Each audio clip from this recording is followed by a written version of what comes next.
오늘 함께 우리 나눌 말씀은 창세기 1장의 말씀입니다. 창세기 1장 1절에서 마지막 절까지 좀 긴 본문이지만 우리 한번 집중해서 마지막 절까지 한번 교독하겠습니다. 창세기 1장 1절에서 31절까지 한 절씩 교독하도록 하겠습니다. 제가 1절을 먼저 읽습니다. 태초에 하나님이 천지를 창조하시니라. 땅이 혼돈하고 공허하며 흑암이 깊음 위에 있고 하나님의 영은 수면 위에 운행하시니라. 하나님이 이르시되 빛이 있으라 하시니 빛이 있었고 빛이 하나님이 보시기에 좋았더라. 하나님이 빛과 어두움을 나누사 하나님이 빛을 낮이라 부르시고 어두움을 밤이라 부르시니라. 저녁이 되고 아침이 되니 이는 첫째 날이니라. 하나님이 이르시되 물 가운데 궁창이 있어 물과 물로 나뉘라 하시고 하나님이 궁창을 만드사 궁창 아래의 물과 궁창 위의 물로 나뉘게 하시니 그대로 되니라. 하나님이 궁창을 하늘이라 부르시니라. 저녁이 되고 아침이 되니 이는 둘째 날이니라. 하나님이 이르시되 천하의 물이 한 곳으로 모이고 묻이 드러나라 하시니 그대로 되니라.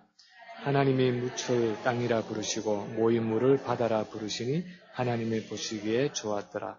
하나님이 이르시되 땅은 풀과 씨 맺는 채소와 각기 종류대로 씨 가진 열매 맺는 나무를 내라 하시니 그대로 되어 땅이 풀과 각기 종류대로 씨 맺는 채소와 각기 종류대로 씨 가진 열매 맺는 나무를 내니 하나님이 보시기에 좋았더라. 저녁이 되고 아침이 되니 이는 셋째 날이니라. 하나님이 이르시되 하늘의 궁창에 광명체들이 있어 낮과 밤을 나누게 하고 그것들로 징조와 계절과 날과 해를 이루게 하라. 또 광명체들이 하늘의 궁창에 있어 땅을 비추라 하시니 그대로 되니라. 하나님이 두 큰 광명체를 만드사 큰 광명체로 낮을 주관하게 하시고 작은 광명체로 밤을 주관하게 하시며 또 별들을 만드시고 하나님이 그것들을 하늘의 궁창에 두어 땅을 비추게 하시며 낮과 밤을 주관하게 하시고 빛과 어둠을 나누게 하시니 하나님이 보시기에 좋았더라. 저녁이 되고 아침이 되니 이는 넷째 날이니라. 하나님이 이르시되 물들은 생물을 번성하게 하라. 땅 위 하늘의 궁창에는 새가 나르라 하시고 하나님이 큰 바다 짐승들과 물에서 번성하여 움직이는 모든 생물을 그 종류대로 날개 있는 모든 새를 그 종류대로 창조하시니 하나님이 보시기에 좋았더라. 하나님이 그들에게 복을 주시며 이르시되 생육하고 번성하여 여러 바닷물에 충만하라. 새들도 땅에 번성하라 하시니라. 저녁이 되고 아침이 되니 이는 다섯째 날이니라. 하나님이 이르시되 땅은 생물을 그 종류대로 내되 가축과 기는 것과 땅의 짐승을 종류대로 내라 하시니 그대로 되니라. 하나님이 땅의 짐승을 그 종류대로 가축을 그 종류대로 땅에 기는 모든 것을 그 종류대로 만드시니 하나님이 보시기에 좋았더라.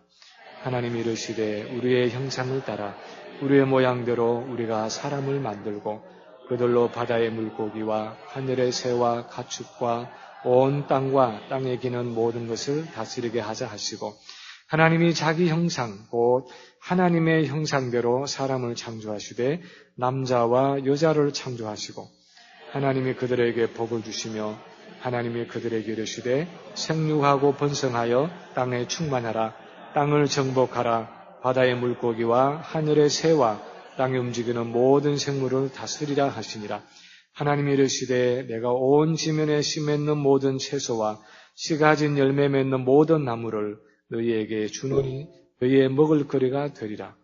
또 땅의 모든 짐승과 하늘의 모든 새와 생명이 있어 땅에 기는 모든 것에게는 내가 모든 푸른 풀을 먹을 거리로 주노라 하시니 그대로 되니라. 31절 다 같이요. 하나님이 지으신 그 모든 것을 보시니 보시기에 심히 좋았더라. 저녁이 되고 아침이 되니 이는 여섯째 날이니라. 아멘. 지난 6월 29일에 연방대법원이 동성 결혼을 합법화하고 나서 닷새가 지난 7월 초에 몬타나 주에 살고 있는 이 네이선 콜리어라는 남성이 몬타나 주 법원에 두 사람의 아내와 합법적으로 결혼할 수 있도록 해달라는 청원서를 제출했습니다. 만약 한 남자와 한 여자가 가정을 이루는 것이 결혼이다 하는 전통적인 결혼의 정의가 폐기되었다면 한 남자가 두 여자와 결혼하는 일부 다처제도 얼마든지 합법적으로 가능하다 하는 논리였습니다. 오히려 남자와 남자가 결혼을 하고 여자와 여자가 결혼을 하는 그 동성 결혼보다 훨씬 더 합리적이고 받아들이기 쉬운 결정이라고 주장을 하면서 만약에 주 정부 법원이 그것을 받아주지 않으면 연방 법원에 항소하겠다 그렇게 경고하고 있습니다. 사람들은 동성결혼이 이미 합법화된 이 마당에 일부 다처제의 결혼이 허용되는 것은 이제 그냥 시간 문제일 뿐이다 그렇게 생각을 하고 있습니다. 그래서 머지않아서 일부 다처제도 법적으로 허용이 되지 않겠나 그렇게 내다보고 있습니다.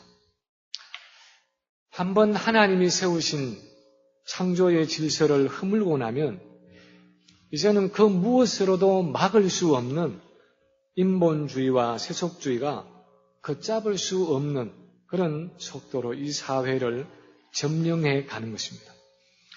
한번 절대적인 기준이 무너지고 나면 이제 모든 것이 상대적이고 실용적이고 상황윤리적인 가치체계 안에서 움직일 수밖에 없는 것입니다. 그래서 바울이 디모데에게 그러나 너는 배우고 확신한 일에 거하라 그렇게 명령했고 이제는 그 어느 때보다도 하나님의 말씀인 성경에 근거한 절대적인 원리와 가치체계가 전혀 없이 중요한 시대가 되었습니다. 이 성경만이 풍랑과 파도 속에 흔들리는 배를 든든하게 붙잡아 줄 수 있는 닷과 같이 세상의 상대적인 가치관과 흔들리는 삶의 원리들을 그 속에서도 우리를 견고하게 지켜줄 수 있는 영혼의 닻이 되는 것입니다. 특히 성경의 첫 번째 책이 되는 이 창세기는 그 무엇보다도 인간 존재의 목적에 대해서 말씀해 주고 있는 책입니다. 마치 어떤 물건이나 어떤 기계를 만든 사람이 그 목적이나 용도에 대해서 사용자 매뉴얼을 쓰듯이 이 창세기의 전반부는 우주와 만물을 지으신 하나님이 세상과 우리 인간의 존재 목적과 가치에 대해서 쓰신 인생의 매뉴얼과 같은 것입니다. 그렇다면 오늘 본문은 우리 인간의 존재에 대해서 무엇을 말하고 있습니까? 하나님은 이 창조 사건을 통해서 이 혼탁한 인본주의와 세속주의 속에 살아가는 우리에게 무엇을 보여주기를 원하시는 것입니까?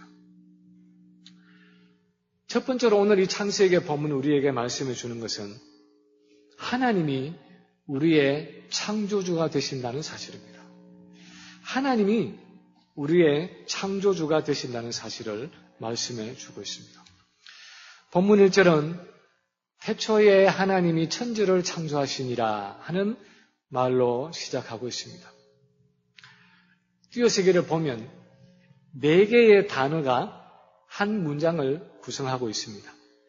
태초에 하는 단어와 하나님이 하는 단어와 천지를 하는 단어와 창조하시니라 하는 단어 그 4개가 모여서 태초에 하나님이 천지를 창조하시니라 그렇게 1절을 쓰고 있는데 그 중에서 그 4단어 중에서 어느 단어를 강조해서 어느 단어에 액센트를 주어서 읽어야 이 본문의 의미가 가장 분명하게 드러나겠습니까?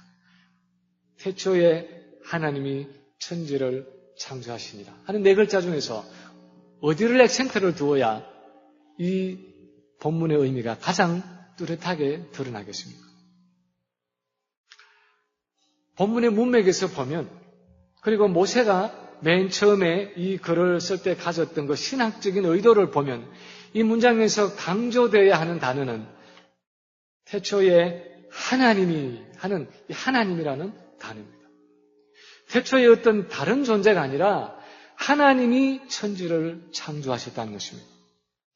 다른 어떤 신이 아닌 하나님이라는 신이 이 우주와 만물을 지으신 창조주라는 사실을 본문이 강조하고 있습니다. 우리가 잘 아는 것처럼 모세가 이 창세기를 기록한 것은 애굽을 탈출한 이스라엘 백성들이 광야에 머물고 있을 때였습니다. 이스라엘 백성들은 요셉 때에 70명의 야곱의 가족들이 애굽으로 이민을 해서 430년이라는 세월이 흘렀습니다. 물론 고센이라는 땅에서 이스라엘 백성들이 모여서 살았지만 400년이 넘도록 애굽에서 생활하면서 그들은 이미 애굽의 종교와 애굽의 문화에 아주 깊이 물들어 있었습니다. 그 옛날 자기 선조인 아브라함과 이삭과 야곱이 알던 그 하나님이 이들에게는 그 400년이라는 시간이 지나면서 많이 잊혀져 있었습니다. 그들이 애굽에서 보았던, 애굽에서 알고 있던 이 신들이라는 것은 다 자연신들이었습니다. 예를 들어서 애굽은 태양을 신으로 섬겼습니다. 마치 일제시대의 천황처럼 바로를 태양신의 아들이라 그렇게 불렀습니다. 달을 신으로 섬겼고 나일 강을 신으로 섬겼습니다. 성경학자들은 하나님이 애굽에 내렸던 그 10가지 재앙은 아마도 애굽 사람들이 믿고 있던 그 애굽의 신들에 대한 심판이 아니었는가 그렇게 보고 있습니다. 그런가 하면 이제 이스라엘 백성들이 앞으로 들어가야 하는 그 가나안이라는 땅도 우상 숭배가 아주 극심했는데 이 가나안의 우상들은 주로 농경에 관계된 자연신들이었습니다.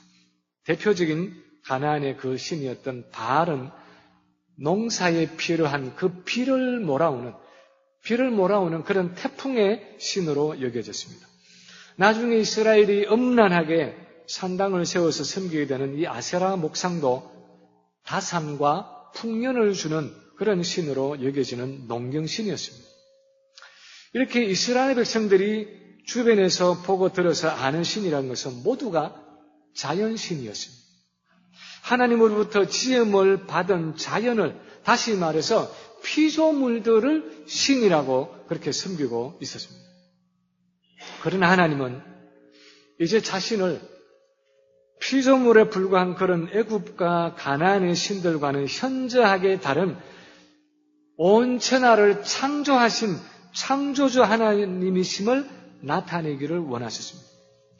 유일하고 절대적인 신으로서 온 우주와 만물을 지으신 애굽과 가나안이 신으로 섬기고 있는 그 자연을, 그 온갖 자연을 지으신 창조주 하나님이신 것을 이 이스라엘 백성들에게 가르치기를 원하셨습니다. 이 우주와 만물을 다른 신이 아니라 바로 여호와 하나님이 지으셨다는 그 사실을 자기 백성 이스라엘이 알기를 원하셨습니다. 그래서 태초에 하나님이 천지를 창조하시니라. 그렇게 오늘 본문 1장 1절에서 하나님이 선포하고 계시는 것입니다.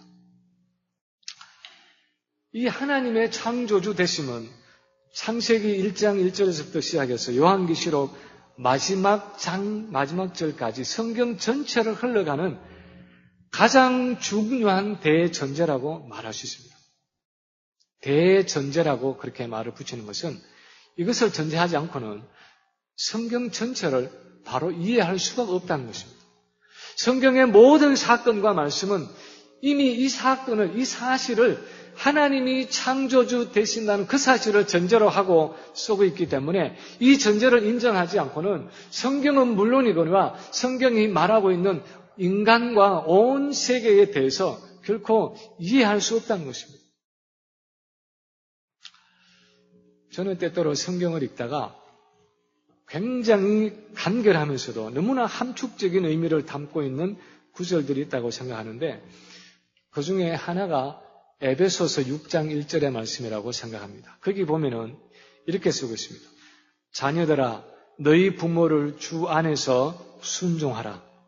이것이 옳으니라.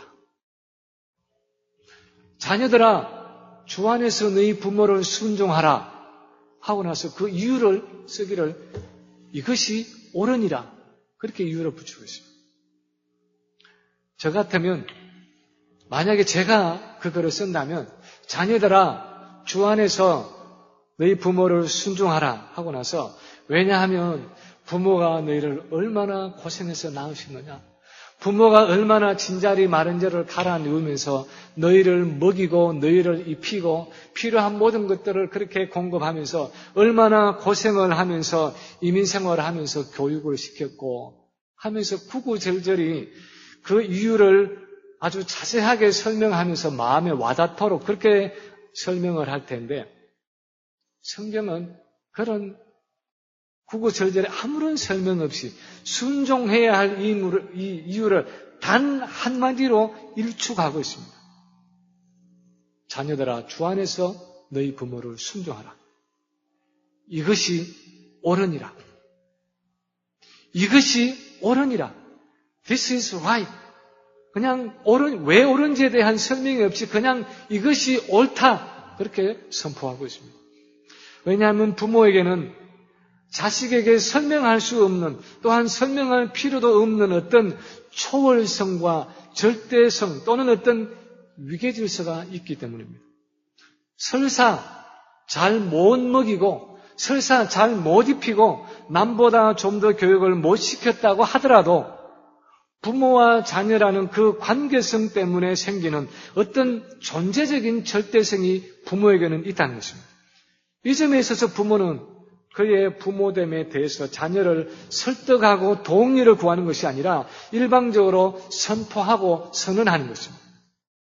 똑같은 원리가 하나님과 사람 사이에도 적용됩니다. 하나님은 창조주로서 우리 존재의 근원이 되시기 때문에 우리가 존재하는 그 순간부터 우리를 향한 절대적인 주권이 하나님께 있다는 것입니다. 사람들이 어떻게 생각하든지 간에 우리의 존재는 하나님께로부터 왔고 하나님께 의존되어 있고 우리 존재의 가치와 목적이 하나님께로부터 오며 그래서 마침내 하나님께 우리의 삶을 결산하게 되어 있다는 것입니다. 그래서 태초에 하나님이 천지를 창조하셨다 하는 이 선언은 그분이 창조주로서 우리 존재의 근원이 되시고 우리 존재에 대한 주권을 가지고 계시고 우리는 피조물로서 그분으로부터 존재의 의미와 목적을 부여받는다는 것입니다.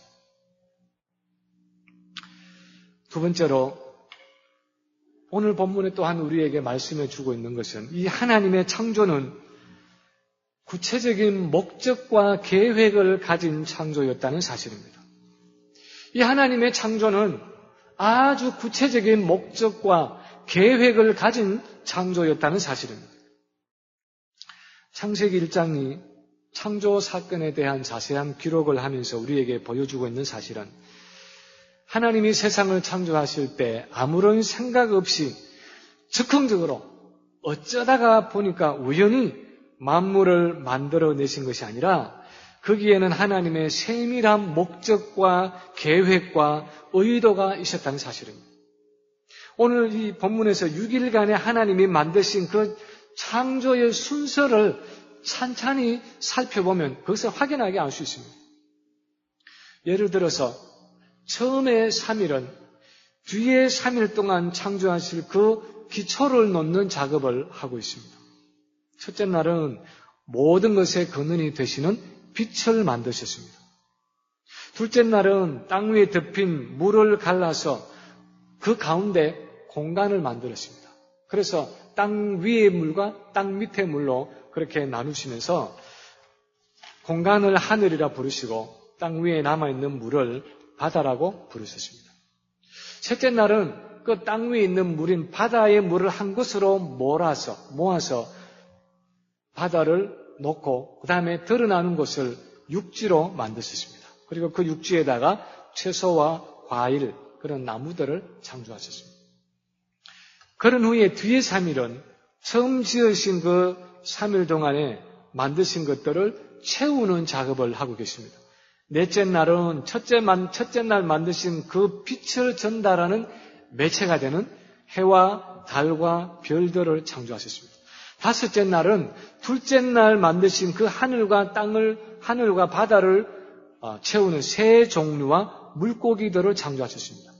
그리고 6째 날은 셋째 날 물을 몰아서 만드신 그 육지에 살 동물과 사람을 창조하셨습니다. 가만히 살펴보면 이것은 굉장히 조직적이고 체계적인 창조였습니다. 하나님은 우주와 만물을 만드실 때에 즉흥적으로 마음 내키는 대로 그냥 뒤죽박죽으로 막 던져서 그렇게 만들어내신 것이 아니라 하나님의 마음속에 아주 세밀한 목적과 계획을 가지고 어떤 분명한 블루프린트, 분명한 청사진을 가지고 주도 면밀하게 세상을 창조하신 것을 알 수 있습니다. 하나님의 이런 목적과 계획은 창조의 순수에서 보여질 뿐 아니라 오늘 이 본문의 하루하루의 창조의 사역이 끝나고 나서 하나님의 평가가 어땠는가를 보면 또한 알 수 있습니다. 4절에 보면 하나님이 빛을 만드시고 나서 빛이 하나님의 보시기에 좋았더라. 그렇게 평가하고 있습니다. 10절에서도 하늘과 바다를 만드시고 나서 하나님의 보시기에 좋았더라. 그렇게 평가하고 있습니다. 12절에서도 각종 채소와 열매 맺는 과목이 만들어지고 나서 하나님이 보시기에 좋았더라. 그렇게 말씀하고 있습니다. 18절, 21절, 25절에서도 하나님의 보시기에 좋았더라. 그렇게 창조의 사역을 평가하고 있습니다. 하나님의 보시기에 좋았더라. 하나님이 좋았다 하는 이 표현은, 이 말의 의미는 it looks good 하는 단순히 보기에 좋았다 하는 정도가 아니라 그냥 윤리적, 도덕적으로 악의 없이 선했다 하는 정도가 아니라 그것이 하나님이 의도하시고 하나님이 계획하신 그 목적에 부합하게 지어졌더라 하는 의미입니다. 예를 들어서 어떤 조각가가 조각품을 만들기 위해서 끌과 망치를 들고 이제 돌을 두드리기 시작을 할 때에 아무 생각 없이 손 가는 대로 조각품을 만들어내는 것이 아니라 머릿속에 어떤 종류의 구상을 가지고 그 돌에다가 정을 쬐기 시작하는 것과 마찬가지입니다. 그래서 마침내 그 작품이 본인이 의도했던 것과 같이 잘 만들어졌을 때에 그 작품을 바라보면서 It's good. It looks great.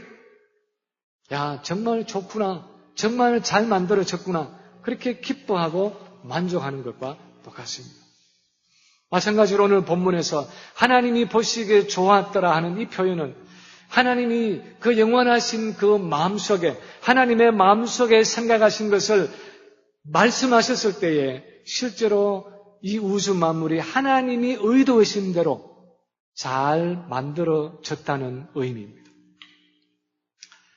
이런 창세기의 기록뿐 아니라 우리가 생활 속에서 하나님이 창조하신 우주 만물을 자세히 관찰해 보면 거기에 어떤 분명한 목적과 계획이 있다는 사실을 부인할 수가 없습니다. 하나님이 창조하신 아주 작은 미생물을 보아도 그렇고 무한히 거대한 이 우주의 그 전체 모습을 보아도 그렇고 하나님이 만드신 이 세상의 어디를 둘러보아도 거기에는 거부할 수 없는 어떤 창조의 질서와 계획이 있다는 사실을 우리가 부인할 수가 없습니다.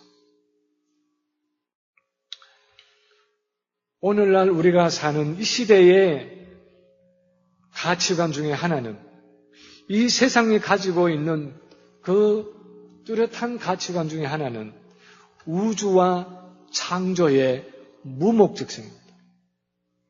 인간을 포함한 이 우주와 만물이 생겨난 것은 어떤 목적과 계획이 있어서가 아니라 우연히 만들어졌다는 것입니다.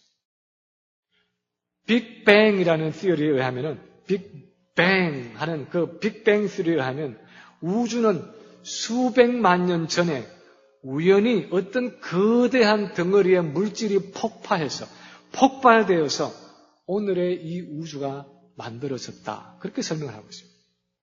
진화론에 따르면 생명체는 어떤 무기질들이 결합하다가 단세포 생물이 생겨나고 그 단세포 생물이 우연히 어쩌다가 보니까 좀 더 복잡한 다세포 생물이 다세포 생물이 생겨나고 거기서 발전해서 원시적인 아주 단순한 다세포 생물에서 좀 더 복잡한 그런 형태의 생물체로 진화해 가다가 어쩌다 보니까 원숭이에서 어쩌다 보니까 오늘날 인간이 생겨나게 되었다. 그렇게 진화를 주장합니다. 이렇게 목적이 없는 우주와 생명의 기원에 기초를 둔 무신론적인 세계관은 결국 허무주의와 염세주의와 도덕적인 타락과 존재의 절망과 마침내 파멸로 갈 수밖에 없는 것입니다. 그러나 오늘 본문에서 하나님이 우리에게 말씀하시는 것은 하나님의 창조는 그런 세상이 말하는 무목적성이 아니라 아무런 목적 없이 어쩌다가 생겨난 것이 아니라 하나님의 주도 면밀한 그 계획과 목적과 의도 가운데 지어졌다는 것입니다. 세 번째로 오늘 본문이 또한 말씀하는 것은 하나님의 창조 목적의 절정으로서의 인간입니다. 오늘 본문이 마지막으로 우리에게 말씀하고자 하는 것은 우리 인간이라는 것은 하나님의 창조의 그 목적의 절정이라는 것입니다. 창세기 1장에 보면은 창세기 순서에서 인간은 제일 마지막 날인 6번째 날에 그것도 땅 위에 육축이 다 창조된 후 제일 마지막에 다른 피조물과는 구별된 어떤 특별한 관심을 가지고 하나님의 특별한 관심을 가지고 창조된 것을 볼 수 있습니다. 하나님은 인간이 생존하는 데 필요한 다른 모든 것을 다 창조하신 후에 제일 마지막에 사람을 창조하셨습니다. 햇빛과 공기와 물과 땅과 채소와 과일과 인간이 생존하는 데 필요한 모든 것을 다 만드신 후에 맨 마지막에 사람을 창조하셨습니다. 그리고 다음 주에 좀 자세하게 우리가 살펴보겠지만 1장 28절에 보면 하나님이 창조하신 이 땅 위에 생육하고 번성해서 땅에 충만하라, 땅을 정복하라 그렇게 말씀하시고 바다의 고기와 공중의 새와 땅에 움직이는 모든 생물들을 다스리라, 하나님을 대신해서 다스리라 그렇게 말씀하셨습니다. 그리고 29절에 보면은 온 지면의 모든 채소와 열매를 사람이 먹고 살아갈 수 있는 식물로 주셨습니다. 그리고 9장에 보면은 노아 홍수 후에는 이제는 채소와 그런 과일뿐 아니라 동물까지도 사람의 식물로 주셨습니다. 그리고 또 하나 특이한 것은 인간을 창조하신 후에 그 피조물을 향한 하나님의 평가는 앞에서 말하는 하나님의 보시기에 좋았더라 하는 그 일반적인 평가를 넘어서 하나님의 보시기에 심히 좋았더라 하는 극찬을 하고 있는 것을 볼 수 있습니다. 다시 말하면 인간을 창조하고 나서야 드디어 하나님이 의도하신 그 모든 창조의 계획이, 그 창조의 목적이 완벽하게 이루어졌다는 의미입니다. 아마도 오늘 본문에 It is very good, It's very good 하는 그 표현을 넘어서 It's perfect 하는 그런 표현을 사용할 수 있을 것입니다. 인간이 창조됨으로써 이제 하나님이 원하시는 목적과 계획이 이 땅에 이루어질 수 있는 모든 준비가 완료되었다는 것입니다. 그런 의미에서 사람은 하나님의 창조의 절정이었습니다. 클라이맥스였습니다. 인간은 모든 피조물을 향해 가지셨던 그 하나님의 목적과 계획을 이룰 대표자였고, 만약 연극으로 말하면 주연 배우였습니다. 연극을 위해서는 여러 가지가 필요합니다. 여러분이 크리스마스 때 연극을 해보셨든지 학창 시절에 연극을 해보셨으면 아시겠지만 연극에는 그 극이 효과적으로 그렇게 진행되기 위해서는 여러 가지가 필요합니다. 무대도 필요하고 그 무대 뒤편에 마련되는 어떤 배경도 필요하고 소품도 필요하고 무슨 복장도 필요하고 조명도 필요하고 극본도 필요합니다. 그런데 만약 배우가 없다면 그 모든 준비가 다 소용없는 것입니다. 그 모든 준비가 다 만약에 그것을 액팅 아웃 할 수 있는 배우가 없다면 무의미한 것입니다. 주연 배우가 있음으로써 존재하는 그 모든 것들이 의미가 있고 가치가 있는 것입니다. 그래서 마치 완벽하게 꾸며진 준비된 무대 위에 이제 그 대본을 연기하기 위해서 서는 주연 배우와 같이 하나님이 완벽하게 창조하신 이 세상이라는 무대 속에 그 무대 위에 인간은 하나님의 뜻을 연출하기 위해서 서는 주연 배우처럼 가장 중요하고 결정적인 존재로 마지막 날, 마지막 시간에 창조되었다는 것입니다. 그래서 인간이 창조되었다는 것은 바로 그 하나님의 뜻, 하나님의 영원하신 계획과 목적이 인간이라는 존재 속에 집약되어 있다는 것을 의미했습니다. 인간이 그 모든 하나님의 계획과 목적과 뜻을 담고 있었습니다. 마치 우리 부모들이 내가 낳아서 기른 우리 자녀들을 바라볼 때에 말로 표현할 수 없는 그 기대와 소망과 설레임이 있듯이 그래서 아이들을 바라볼 때마다 뿌듯한 마음으로 그렇게 아이들을 바라보듯이 하나님은 자기의 영원하신 그 계획과 목적을 담고 창조의 절정으로 지어진 우리 인간을 바라보실 때 그런 기대와 소망과 설레임을 가지고 계신다는 것입니다. 그런데 오늘날 우리 주변의 현실을 보면 이런 하나님의 목적과 계획을 담고 있는 창조의 절정이고 걸작품인 우리 인간이 얼마나 하나님을 떠나서 창조주 되시는 그분의 목적과 계획과 의도에 관계없이 상관없이 살아가고 있는지를 여실히 볼 수 있습니다.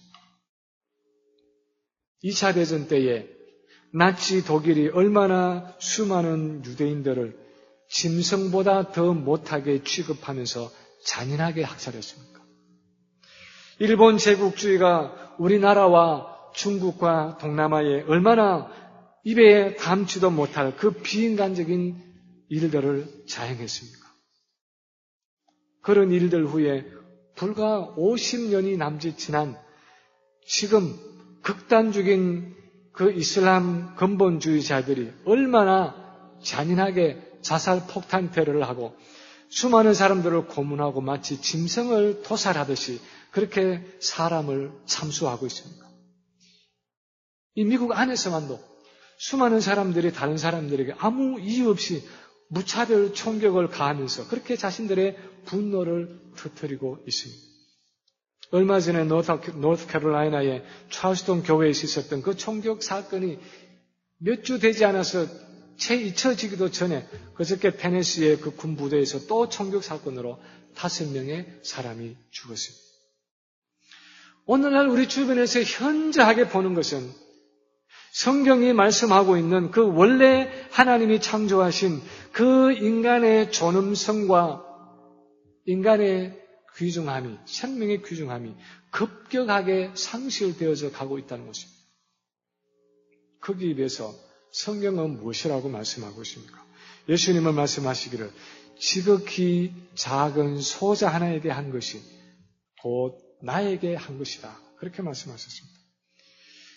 지극히 작은 소자 하나가 굶주릴 때 먹을 것을 주고 지극히 작은 소자 하나가 목마를 때에 마실 것을 주고 지극히 작은 소자 하나가 나그네 되었을 때 영접하고 지극히 작은 소자 하나가 병들었을 때 돌아보는 그것이 바로 복음의 본질이라고 말씀하고 있습니다. 왜 그렇게 우리가 지극히 작은 보잘것없는 한 사람에게 그렇게 지대한 관심을 가지고 그 영혼을 존귀하게 여기고 그 영혼을 돌아볼 필요가 있습니까? 왜 그렇게 해야 합니까? 그 한 사람이 바로 하나님의 창조의 걸작품이기 때문에 그렇습니다. 그 한 사람 안에 하나님이 자기의 영원하신 그 계획과 목적과 의도를 담으셨기 때문에 그렇습니다. 마치 조그마한 그 씨앗 안에 들어있는 생명처럼 그 한 사람의 영혼 안에 하나님이 자기의 생명을 담으셨기 때문입니다. 저는 우리 교회가 작은 일이지만 매년 흑인 빈민가에 가서 우리 자녀들을 보내서 거기서 그 아이들의 여름 학교를 도와주고 있다는 그 사실이 참 감사하고 생각하면 참 가슴이 뿌듯하고 벅찹니다. 지난 주간에 5명의 자녀들이 다녀왔고 이번 주간에도 아이들이 2번째 주간에 봉사를 위해서 오늘 오후에 들어갈 것입니다. 제가 감사하는 것은 우리 자녀들이 그곳에 힘들지만 그 아이들을 섬기면서 사람의 소중함을 배울 수 있다는 사실입니다. 세상적으로 보면은 어쩌면 보잘것없고 어쩌면 버려진 것 같은 그 빈민가의 아이들이 하나님의 창조의 걸작품이고 그 아이들에게도 하나님의 기대와 소망과 설레임이 있다는 사실을 우리 자녀들이 직접 가서 보고 배우면서 그 하나님의 마음을 섬김을 통해서 보여줄 수 있다는 사실입니다. 그것이 바로 오늘 본문의 창세기가 우리에게 말씀해 주고 있는 내용입니다. 이제 말씀을 마칩니다. 예측에 어떤 찬양 테이프를 듣다가 그 찬양을 인도하는 리더가 이렇게 멘트하는 것을 들었습니다. 만약 세상에서 구원 얻을 사람이 나 하나뿐이었더라도 하나님은 여전히 나를 위해 예수님을 십자가에 넣어주셨을 것입니다. 무슨 뜻인지 이해가십니까? 만약에 이 세상에 구원 얻을 사람이 수백만, 수천만, 수억의 인구가 아니라 구원 얻어야 할 사람이 만약 단 하나뿐이었더라도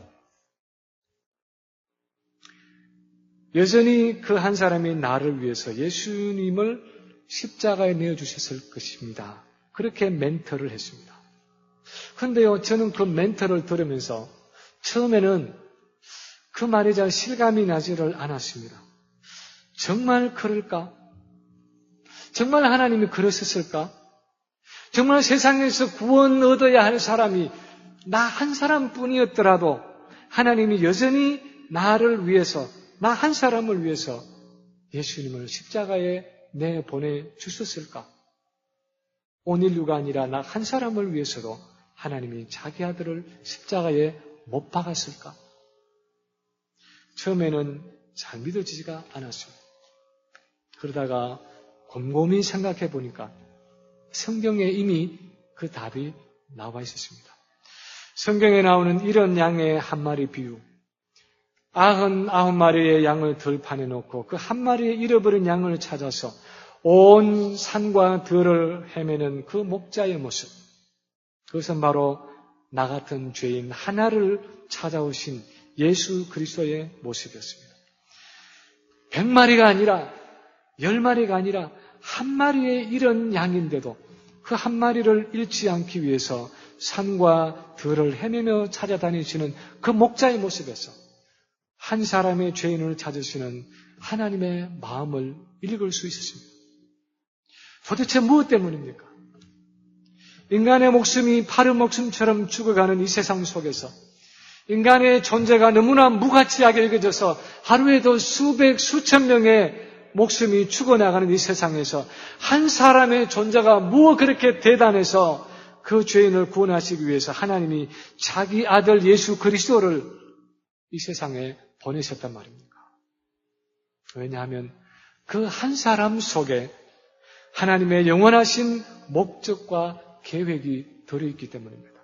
우리 한 사람 한 사람이 바로 하나님의 창조의 절정이기 때문에 그렇습니다. 우리의 존재 속에 하나님의 기대와 하나님의 그 바람과 하나님의 설레임이 들어있기 때문입니다. 그래서 하나님은 범죄한 우리를, 범죄에서 하나님을 떠나간 우리를 포기하지 않으시고 자기 아들을 십자가에 보내셔서 구원하신 것입니다. 이것은 세상이 결코 이해할 수 없는 인간의 존엄성입니다. 인본주의가 도저히 찾을 수 없는 인간의 가치입니다. 무신론적인 세계관이 줄 수 없는 우리 인간의 정체성입니다. 오직 성경만이 우리에게 부여해 줄 수 있는 우리 인간과 세상의 참된 모습입니다. 오늘도 그리스도 안에서 우리가 하나님의 창조의 절정이고 하나님의 목적과 계획의 집약체이고 하나님의 드라마의 주연 배우인 것을 알고 우리 자신과 남들을 존귀하게 여기고 그 하나님의 뜻을 온전히 이루어가는 모든 성도들 되시기를 주님의 이름으로 간절히 축원합니다. 하나님의 말씀을 허락해 주시고 이 창세기의 말씀을 통해서 우리가 누구인지를 다시 한번 보게 하심을 감사합니다.